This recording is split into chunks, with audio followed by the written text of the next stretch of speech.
Good day everyone, I am Angeline Ragla and I will be discussing the Section 2 or the definition for the Bill of Rights for air passengers and carrier obligations. Also, I'll be discussing different terminologies used in the Bill of Rights for passenger and carrier obligations. So air carrier, this refers to a Philippine-based carrier operating scheduled or non-scheduled domestic or international flights to or from a serving point within the Philippines, or a foreign carrier operating scheduled or non-scheduled international flights from the Philippines. So air carriers are also generally referred as the airlines. So katong mga planes nga ginasakyan sa passenger, they are referred to as air. So the next term is baggage. It is any personal property carried by the passenger either by check-in or hand carry. There is also offloaded baggage. This refers to baggage which has been checked in but has either not been put in or been subsequently removed from the cargo hold of the carrier. So these are baggages na check in but wala siya na karga sa carrier or airlines. Next one is cancellation, which is very familiar to all of us. It is the act of calling off a flight. So this shall include the following instances. First one is cancellation by the air carrier or the airline itself before the estimated time of departure with or without its fault. Next is cancellation by the air carrier after an unduly long delay.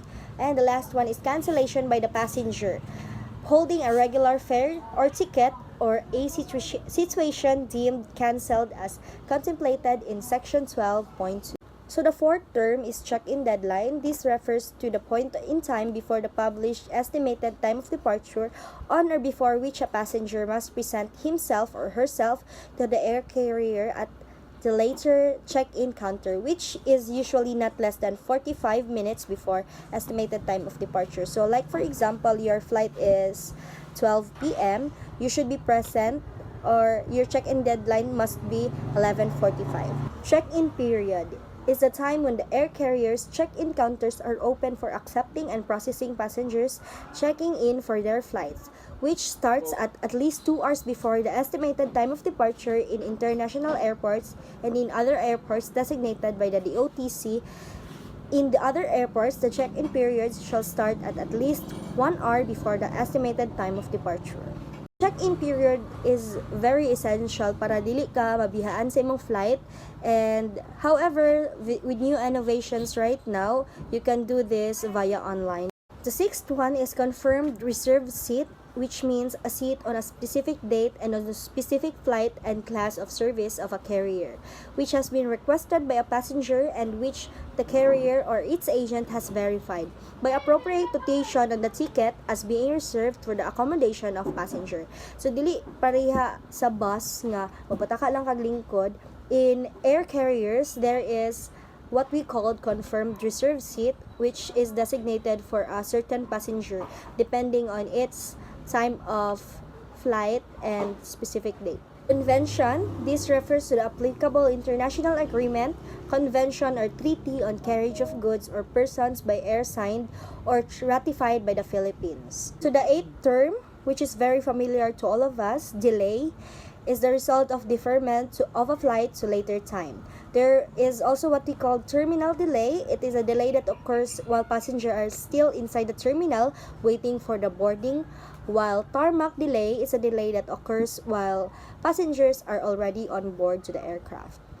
So the second term we discussed was about a check-in deadline. There is also what we call denied check-in, which takes place when a passenger who has presented himself or herself for check-in at the appointed area and at the appointed time is denied or not processed for boarding a particular flight. So there is also what we call denied boarding, which takes place when a passenger who holds a confirmed reserved seat and who has presented himself for a carriage at the proper time and place, who has fully complied with carrier's check-in and confirmation procedures, and who is acceptable for carriage under carrier tariffs, was not allowed to board the aircraft. So this denied check-in and denied boarding may occur because of certain circumstances.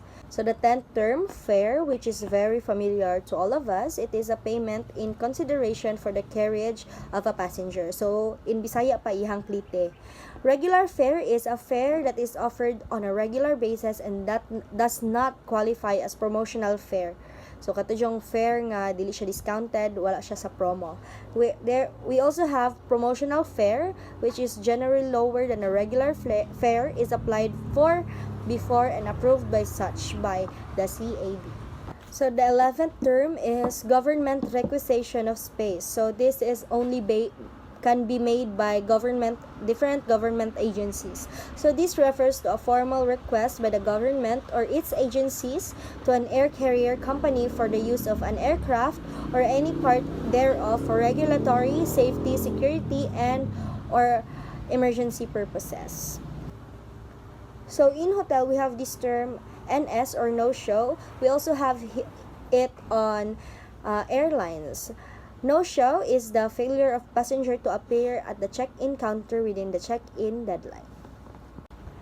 Next one is overbooking, is the practice by air carriers of selling confirmed reserved space beyond the actual seat capacity of the aircraft. The 14th term is passenger, shall refer herein to a person actually traveling by air. A person who is named in the flight ticket shall be considered a passenger for the purpose of these rules. So the 15th term, we are all familiar with this. The PWD or the person with disability includes those who have long-term physical, mental, intellectual, or sensory impairments. And of passengers, which is PWD, should have special treatment because na may mga butang na capable ang abled and disabled.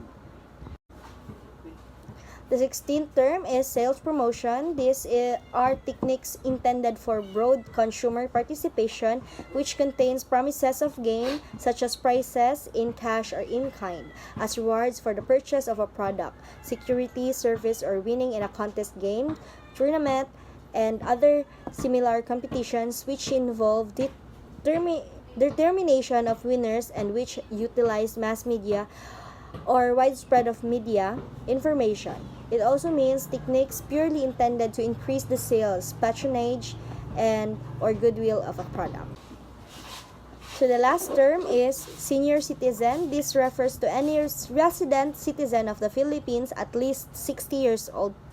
Passengers may be asked to present identification documents in line with Republic Act number 9994, otherwise known as the Expanded Senior Citizens Act of 2010, and its implementing rules and regulations in order to avail of benefits and privileges reserved for senior citizens. So, you are considered as senior citizen na passenger if you are 60 years old and dili lang ni siya dapat magtudlo-tudlo.